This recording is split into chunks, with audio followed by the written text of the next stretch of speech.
परंतु देवेंद्रजींनी 2026च्या बजेटमध्ये जी डिक्लेअर केलेली राज्यस्तरीय पशुधन उद्योजकता विकास योजना आहे त्या योजनेमधले जवळपास 3 योजना ह्या बँक क्रेडिट लिंक्ड नाही, डायरेक्ट करू शकतो, बँक लिंक्ड करू शकतो आणि डायरेक्ट. काय योजना आहेत त्या? तर साधारणपणे 5 म्हशी किंवा 5 गाई घेण्यासाठी 5 लाख रुपये, त्याचा 3 वर्षाचा इन्शुरन्स काढण्यासाठी साधारणपणे 80,000 रुपये, असे 5,80,000 रुपये, गोठा बांधण्यासाठी 3 लाख रुपये आणि तुमचं त्याचे जे इक्विपमेंट आहे मधले ते इक्विपमेंट साधारणपणे 2-3 लाख रुपयाचे इक्विपमेंट म्हणजे फॉगर लागतं, आजकाल टेम्परेचर कंट्रोल करावं लागतं गोठ्यातलं, गुरा मशीन त्याची आपल्याकडे जगू शकत नाही, उन्हाळ्याचे 4 महिने तरी फॉगर ऑन करावं लागतं, 1,000 रुपयाला फॉगर ते फॉगर आणलं पाहिजे. त्याच्यानंतर ह्याच्यामध्ये कुठे कडबाकुटी मशीन वगैरे लागते, ती मशीन लागते. त्याच्यानंतर आजकाल ते दूध काढल्यानंतर थंड फ्रीजरमध्ये ठेवावं लागतं, कारण दूध काढल्या लगेच मार्केटमध्ये नाही, डेअरीची गाडी यायला वेळ असतो, 4 तास 6 तास 8 तास तोपर्यंत ठेवणार होतं ते खराब होऊन जाईल दूध, त्यामुळे त्याला फ्रीज घ्यावा लागतो. तर ह्या सगळ्या गोष्टीसाठी इक्विपमेंटसाठी काहीतरी 2-3 लाख रुपये. सोलर पॅनल, आता एनर्जीचा प्रॉब्लेम आहे, त्याच्यामुळे इलेक्ट्रिसिटी काय आपण तार टाकून घ्यायची नाही, आपलं सोलर आपल्या त्याच्यावर लावायचं, त्याच्यासाठी जवळपास 1,30,000 रुपये देतात. असं सगळं मिळून 11,80,000 रुपयांपर्यंतची योजना आहे. 11,80,000 रुपयांपैकी साधारणपणे 5 ते 5.5 लाख रुपये म्हणजे 50% सबसिडी मिळणार आहे. योजना अजून इम्प्लिमेंट झालेली नाही, योजनाचे फॉर्मही आलेले नाही. इथं बसले जो ऑडियन्स आहे त्यांनाच ही योजना माहिती आहे. मी अभ्यास केला म्हणून मला माहिती आहे, माझ्यासारखा काही सिलेक्टेड लोकांनी अभ्यास केला असेल एखाद्या अर्थ त्यांना माहिती आहे. आम्ही साधारणपणे चार्टर्ड अकाउंटंट एवढे छोट्या विषयांचा अभ्यास करत नाही, कारण क्लायंट कोणी असतात, उद्योग असतात. आपला थोडासा विचार वेगळा आहे की शेतकऱ्यांना उद्योजक बनवण्याच्या दृष्टिकोनातून आपण प्रयत्न करतोय. 2024 पासून ज्यावेळेस आपल्याला 240 झाला, तर त्याच्यासाठी हे आवश्यक आहे शेतकऱ्यांना उद्योजक करणं. शेतकऱ्यांकडे ऑलरेडी जमीन आहे, जमीनच महाग आहे. उद्योजकाला मला जरा उद्योग करायचं आहे, 5 एकर जमीन घ्यायची म्हटली, कुठून येणार मी 5 कोटी? आजकाल 1 कोटीच्या खाली जमीन मिळत नाही, 50 लाख कोटी आज मला भाव भेटले रस्ते झाल्यापासून. तर म्हणून शेतकऱ्यांना हा स्कोप आहे की ते उद्योजक करू शकतात आणि त्याच्यासाठी ह्या स्कीम शासनाने आणल्या. ह्या स्कीमचा जो आहे मॅक्झिमम बेनिफिट जर आपण घेतला तर या ठिकाणी शेतकरी जो आपण उद्योजक, ही मी सांगितली 12 लाखाची योजना, 11,80,000 योजना आहे, 5 लाखाची सबसिडी आहे. याच्यानंतर पुढची जी योजना आहे, त्याच्या पुढची जी आहे ती शेळी पालन. शेळी पालनासाठी सुद्धा जवळपास 12 लाख म्हणजे साधारणपणे किती 50 शेळ्या, 50 शेळ्या आणि 5 बोकड, असं म्हणून 55 तो त्याच्यासाठी सुद्धा 12 लाखाचा कॉस्ट ऑफ प्रोजेक्ट दिली, ते सगळं इन्क्लूड होतो आणि त्याच्यामध्ये जवळपास 6 लाखाची सबसिडी. ही सुद्धा योजना क्रेडिट लिंक्ड नाही. तिसरी योजना सांगतो ती मात्र क्रेडिट लिंक्ड आहे, ती पोल्ट्रीसाठी आहे. या योजनेमध्ये मोदीजींनी किंवा देवेंद्रजींनी पोल्ट्रीला सगळ्यात जास्त व्हॅल्यू दिली असं मला वाटतं. हे योजना नवीन या बजेटमध्ये काढली. पोल्ट्री लोक आपल्यावर प्रचार करतात, मुस्लिम लोक आपल्याला ओढ देत नाही, पोल्ट्री चालवतात कोण, किती दिलं मी सांगतो. आपल्याला काय गाई म्हशी पाळण्यासाठी 10-12 लाखाची स्कीम आहे, पोल्ट्रीसाठी 30 लाखाची स्कीम आहे आणि 30 लाखावर सुद्धा 50% सबसिडी, 50%. ठीक आहे, 15 लाख रुपयापर्यंतची सबसिडी. का म्हणून वोट देत नाही आपल्याला?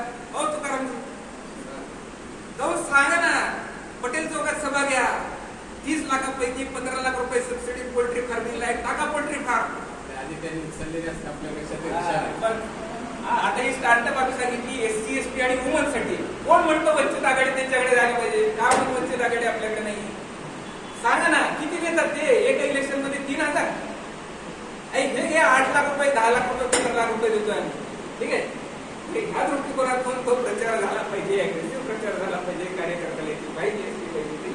पण त्याच्यानंतर काय म्हणतात हॅचरीच्या योजना आहे. हॅचरी म्हणजे अंडी कोवणी केंद्र, 3-1 लाख रुपयापर्यंतची योजना आहे, छोटी योजना आहे.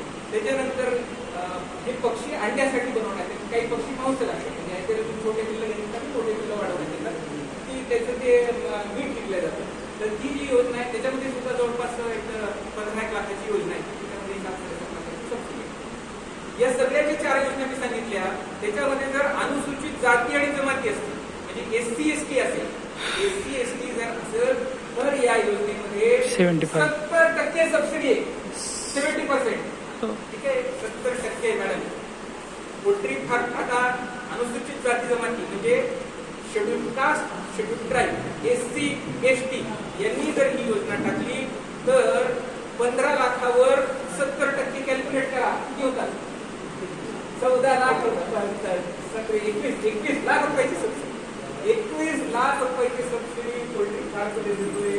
पुराचा जो 12 लाखाचा प्रोजेक्ट आहे तिथं ते 7 लाखाची सबसिडी, 8 लाखाची सबसिडी त्यांना पैसे. एवढ्या सगळ्या स्कीम्स आता देवेंद्रजींनी आणल्यात म्हणजे 2029 मध्ये सगळं साफ करून टाकायचंय. काँग्रेस मुक्त लातूर, काँग्रेस मुक्त भारत.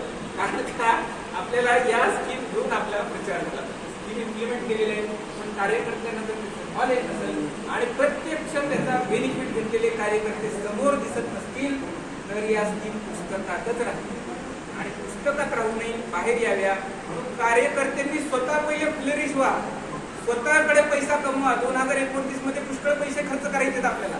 त्याच्यामुळे आता मुळात 3 वर्ष वेळ आहे आपल्याला. आता सध्या 3-4 वर्षात उद्योजकता तुमची काय असेल ते दाखवा, उद्योजक करा, कुठले तरी बेनिफिट घेऊन एखादा प्रकल्प स्वतः टाका आणि गावातल्या लोकांना भांडण देऊ नका, आणून दाखवा सर माझा प्रकल्प आहे, पंतप्रधान रोजगार योजनेअंतर्गत केलाय किंवा हा मुख्यमंत्री या उद्योजकता विकास निधीने केलेला आहे आणि असं केलेलं आहे, तुम्ही करू शकता, पाहिजे तर तुम्हाला काय असं ते.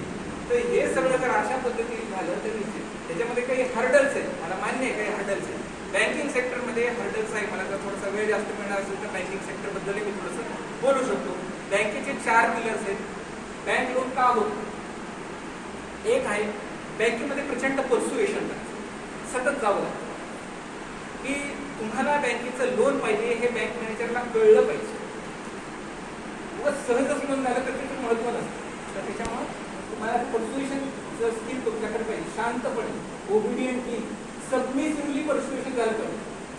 जर पायावरून गेले मी भाजपचा असा असा हाव आणि मला लोन द्या तर मिळणार नाही. पॉलिटिकल लीडर्स, कार ओनर, वकील हे निगेटिव्ह कॅटेगरीतले लोक आहेत. ठीक आहे, मी सुद्धा नंतर तुमच्या घातलाय 15 वर्ष माझं काय करायचं उद्योगधंदा दिल्यानंतर मी आलोय. त्याच्यामुळे तुम्ही लक्षात ठेवा की आपण अतिशय सबमिसिव्हली पर्सुएशन करावं. ते पर्सुएशन करत असताना बँकेचे पिलर्स आहेत. पहिला पिलर काय आहे? दोन कशामध्ये ना KYC डॉक्युमेंट परफेक्ट पाहिजे. तुमचं Aadhaar card, PAN card, electricity bill, व्यवसायाच्या जागेचं आणि स्वतःच्या घरचं हे व्यवस्थित पाहिजे. त्याच्यानंतर तुमचं जे आहे की कोलेटरल सिक्युरिटी लागते. बँक सिक्युरिटी शिवाय लोन करत नाही. कोलेटरल सिक्युरिटी नॉर्मली NA फॉर्ममध्ये लागते. आता NA न करण्याची जी काही आलेलं आहे की शासनाने, महाराष्ट्र शासनाने त्याच्यावर जे काढलेलं आहे की NA न करता सुद्धा ऍग्रिकल्चर प्रोजेक्ट वगैरे सुद्धा येऊ शकतात. त्याचा एक व्हिडिओ भाजप लातूर या ग्रुपला मी टाकलेला आहे, आजच टाकलेला आहे. परंतु तरीही बँका आणि सबसिडीचे ऑफिसर्स NA मागतात. ठीक आहे, सध्या पुरता द्यायचं आहे, पण शांतपणे आपल्या स्तरावर आपल्याला पर्सुएशन करायचं आहे रेल्वेच्याकडे. सर तुम्ही आमच्याकडे दिलं पण तुमचंच उद्योग मंत्रालय तिथं कोण शिवसेनेचे बसले उदय सामंत ते करत नाही. ते त्यांना सांगा की बाबा ते इंडस्ट्रियल NA अप्रूव्ह करा. इंडस्ट्रियल NA नसलं तरी ऍग्रिकल्चर प्रोडक्टला इंडस्ट्रियल NA करण्याची गरज नाही. इंडस्ट्रियल NA या प्रकारात 1-1 वर्ष 2-2 वर्ष जातात. कितीतरी प्रकल्प मी असे दाखवतोय की सगळी तयारी झाली, पैसे दिले, शेअर होल्डरचे पैसे गोळा केले, मशिनरी आणून, पण इंडस्ट्रियल NA नसल्यामुळे त्यांच्या प्रकल्पाचं काम होऊन गेलं. इंडस्ट्रियल NA करण्याची गरज नाही असं नोटिफिकेशन महाराष्ट्र शासनाने काढलेलं आहे, GR आलेला आहे. परंतु उद्योग मंत्रालय आणि बँका काम ते एक्सेप्ट करत नाही. त्याचं कारण बँक जे आहे ते RBI खाली मॉनिटर होतात आणि उद्योग मंत्रालय हे दुसऱ्या पक्षाकडे त्या पक्षाचं हे सगळं जे असतं त्याच्यामुळे आपल्याला थोडंसं कोऑर्डिनेट करावं लागणार आहे. लेखरीची मदत घ्यायला लागणार आहे. भाजपला तेवढं ऍक्टिव्ह व्हावं लागणार आहे. पॉलिटिकल सपोर्ट आम्हाला जर दिला तर हे पक्षाने आपण दूर करू. ताईंच्या सहकार्याने आपण काही अडथळे दूर करण्याचा प्रयत्न केला. ताईंनी आता निवेदन दिलं. उदाहरणार्थ अण्णासाहेब पाटील महामंडळाला 15 लाखापर्यंत जे स्कीम आहे त्याच्यामध्ये इंटरेस्ट सबवेन्शन आहे, म्हणजे पूर्ण इंटरेस्ट माफ आहे. 15 लाख. अण्णासाहेब पाटील कोण मराठा आहे तिथं तर सगळ्यांना 15 लाख रुपयापर्यंत माफ आहे. ठीक आहे, आपण मराठा समाज आपल्याकडे नाहीये. मराठा समाजाला 15 लाख पर्यंत कुठले लोन घ्या त्याच्यावर इंटरेस्ट पूर्ण माफ आहे अण्णासाहेब पाटील महामंडळाचं. या व्यतिरिक्त ओबीसी महामंडळ आहे, ताईंकडे आम्ही ते दिलं होतं. अण्णासाहेब पाटील महामंडळाला 15 लाख दिले, ओबीसी महामंडळाला 10 लाखच दिले. 15 करून द्या. त्यांनी ते निवेदन दिले, तुम्ही त्याच्यावर कारवाई केली. ते ओबीसी महामंडळ. त्याच्यानंतर तिसरं आहे अमृत महामंडळ. ज्यांना कुठलंच कास्ट नाही, ज्यांना कुठलंही आर्थिक महामंडळ केलेलं नाही, कुठल्याच जातीचं ज्यांना कोणी वाली नाही, ते सगळे अमृत महामंडळ आहेत. ब्राह्मण घ्या, मारवाडी घ्या, जैन घ्या, सगळे अमृत महामंडळामध्ये कव्हर होतात. तर ते अमृत महामंडळामध्ये 15 लाखाची स्कीम आहे. 15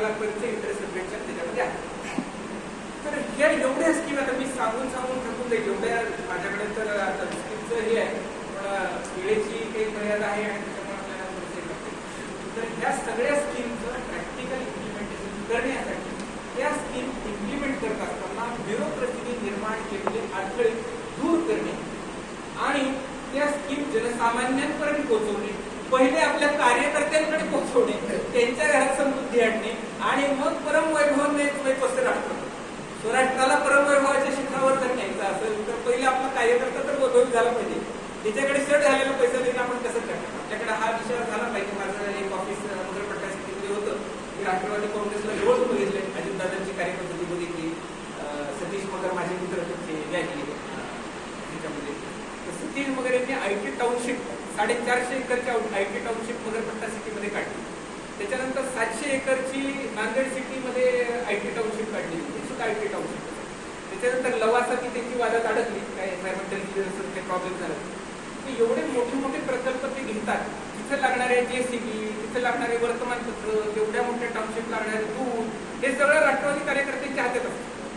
तर अशी जी चेन त्यांनी तयार केलेली, जी इकॉनॉमिक सिस्टीम, एक इको सिस्टीम, एक इको मॉडेल त्यांनी तयार केलं. त्यांनी प्रत्यक्ष पश्चिम महाराष्ट्रात बघितलेलं आहे. पुण्याला राहून प्रत्यक्ष त्या ठिकाणी बघितलेलं आहे. माझं जाणं येणं असतं, तुमचं ऑफिसच आहे. तर ह्या दृष्टिकोनातून मला असं वाटतं की इथं हुसेनजी होते, हुसेनजींनी मला ज्या दिवशी वेलकम केलं भारतीय जनता पक्षामध्ये, त्याच वेळेस त्यांनी म्हटलं की असं काहीतरी सांगा आम्हाला सुद्धा. भाजप हा चणे फुटाणे खाऊन जगणाऱ्यांचा कार्यकर्त्यांचा आपला हे आहे, परंतु फार